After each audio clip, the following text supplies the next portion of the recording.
O CB Chantada plantoulle cara ao Estela en Santander.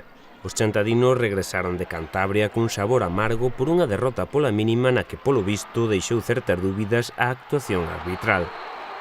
Tratábase de traer para Chantada a fase de ascenso que finalmente terán que xogala en Murcia, e tratábase tamén de prepararse para o ansiado play-off de ascenso á gloria da Le Prata para o ilusionante equipo da capital do Asma. O resultado foi de 79-75 despois de xogar a prórroga.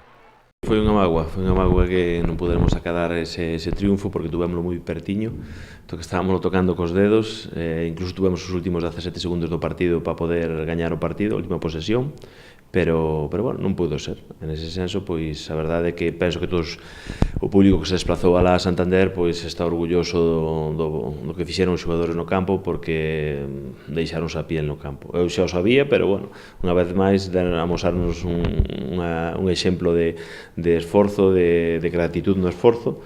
Eso pois hai que reconocerlo.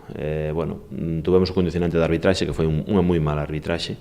Eles tiraron 25 tiros libres, nós tan só 8, a nos sancionaronnos contra faltas técnicas cunha antideportiva, a Philip botaron do partido cunha cuarta falta que non a viron nin iles. Bueno, ao longo do partido a Jacobo nunha situación de contraataque deles apartaron co Camán para finalizar unha entrada canasta. Bueno, un montón de cousas que se veñen á cabeza que fan que condicionaran un pouco o resultado final. Un equipo como o Estrela de Santander non precisa dese tipo de axudas porque é un equipo configurado para ascender con xogadores dunha talla tremenda. Claro, eles vironse apretados nos momentos finais e todo pesa, todo. Pero de todo hai que extraer o positivo e diso trouxeron moito a nivel deportivo tanto estes xogadores como a directiva e a afección desprazada. O equipo deuse conta que pode competir contra calquera. Equipos como a Cantabria poucos vai haber na fase final, ou seja que se facemos o mismo traballo, a sorte e as arbitraxes pois nos acompañen un pouquiño, pois vamos competir en todos os partidos.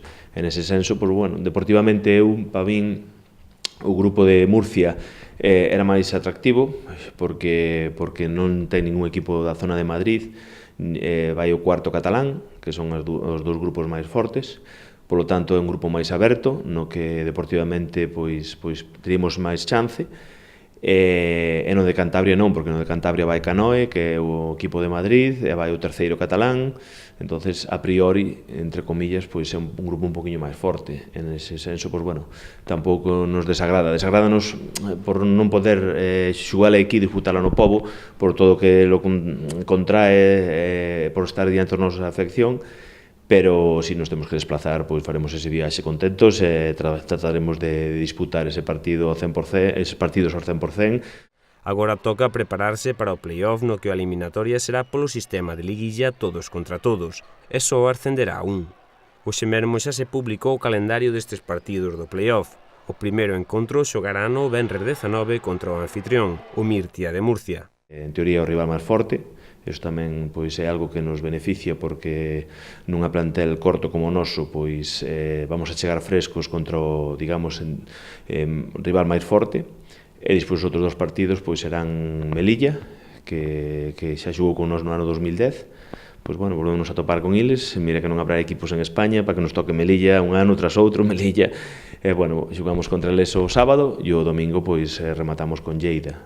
Bueno, esperemos que o domingo xa podamos disfrutar dese ascenso. Estamos a tan só 3 partidos de poder acadar o obxectivo.